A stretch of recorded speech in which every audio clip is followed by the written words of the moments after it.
ഈ ആഴ്ച ഞാൻ കാണാൻ പോയിട്ടുണ്ടായിരുന്ന സിനിമ സർക്കിട്ട് എന്ന് പറയുന്ന ഈ ഒരു സിനിമയാണ്. സിനിമയെക്കുറിച്ച് പറയുകയാണെങ്കിൽ എൻ്റെ പേഴ്സണൽ ഒപ്പീനിയൻ, ഈ സിനിമ എല്ലാവർക്കും ഇഷ്ടപ്പെടണമെന്നില്ല. സിനിമയുടെ ഒരു കോൺസെപ്റ്റൊക്കെ ഒരു ട്രാജഡി നിറഞ്ഞൊരു രീതിയിലാണ് പോകുന്നത്. സാധാരണ എനിക്കും ഈ ഒരു ലെവൽ ഓഫ് സിനിമ ഇഷ്ടപ്പെടാറില്ല. പക്ഷേ എന്താണെന്നറിയില്ല, നല്ല രീതിയിലുള്ള അഭിനയം, അതുപോലെ തന്നെ നമ്മളെ പിടിച്ചിരുത്തുന്നുണ്ട്.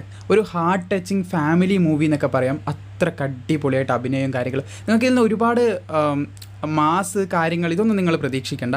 പക്ഷേ ഫ്രീ ആയിട്ടിരിക്കുകയാണ്, നല്ല മനസ്സ് തട്ടുന്നൊരു സിനിമ കാണണമെന്നുണ്ടെങ്കിൽ തീർച്ചയായിട്ടും 100% റെക്കമെൻഡ് ചെയ്യാൻ പറ്റുന്ന ഒരു സിനിമയാണ് സർക്കിട്ട് എന്ന് പറയുന്നത്. നല്ല രണ്ടുപേരുടെ, ഒരാളുടെ ജീവിതത്തിൽ മറ്റൊരാൾ എന്തൊക്കെ മാറ്റങ്ങൾ, ഒരു അടിപൊളി തന്നെയാണ്. നിങ്ങൾക്ക് കണ്ട് തന്നെ നിങ്ങൾ മനസ്സിലാക്കിയിരിക്കേണ്ട ഒരു സിനിമ തന്നെയാണ്. വളരെ അടിപൊളിയായി മികച്ച രീതിയിൽ എടുത്തു വെച്ചതുപോലെ എനിക്ക് തോന്നി.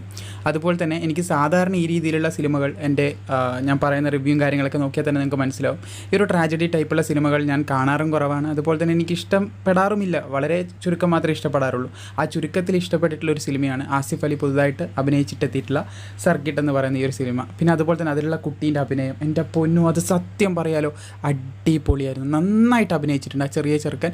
അവനെക്കൊണ്ട് കഴിയുന്നതിനപ്പുറം അഭിനയിച്ചിട്ടുണ്ടെന്ന് തന്നെ പറയേണ്ടി വരും.